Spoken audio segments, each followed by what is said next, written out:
Adilabad parliament స్థానంలో Congress party మొట్టమొదటిసారిగా ఒక మహిళకు టికెట్ ఇచ్చిందని మంత్రి సీతక్క తెలిపారు. ప్రజల కష్టాలు బాధలు తెలిసిన వ్యక్తికి టికెట్ ఇచ్చామన్నారు.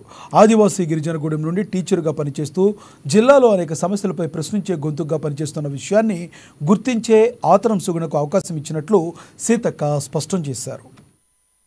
బలహీనతలు అన్ని బేరీజ్ వేసుకొని మరి రోజు రోజుకు మా బలాన్ని పెంచుకోవడం కోసం కొంత ప్రముఖులను చేర్చుకోవడం, మాజీ ఎమ్మెల్యేలను చేర్చుకోవడం, మంత్రులను చేర్చుకోవడం, మాజీ మంత్రులను, అదేవిధంగా మున్సిపల్ చైర్మన్లను, ఇట్లా మంచి పేరున్నటువంటి వాళ్ళందరినీ కూడా చేర్చుకుంటూ కూడా పార్టీని బలోపేతం చేసుకొని ఈరోజు ఈనాటికి ఉన్నటువంటి సర్వే ప్రకారం 1,00,000 మెజార్టీతో మా ఆత్రం సుగుణ గారిని ఆదిలాబాద్ పార్లమెంట్లో ఉన్నటువంటి ప్రజలు గెలిపించబోతున్నందుకు మాకు చాలా సంతోషం.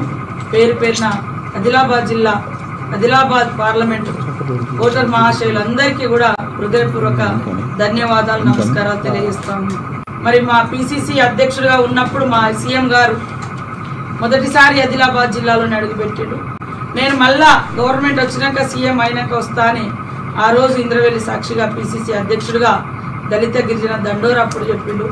తర్వాత ఆయన మొదటి అడుగు సీఎం అయిన తర్వాత కూడా మరి మన ఆదిలాబాద్ జిల్లాకే, ఉమ్మడి మన జిల్లాకే రావడం జరిగింది. తర్వాత ఎన్నికల ప్రచారంలో కూడా మొన్న ఆదిలాబాద్కే మళ్ళీ అడుగుపెట్టడం జరిగింది. నిన్న ఆసిఫాబాద్ కూడా 2వ తారీఖు నాడు రావడం జరిగింది. రేపు ఒక త్యాగాల కుటుంబం,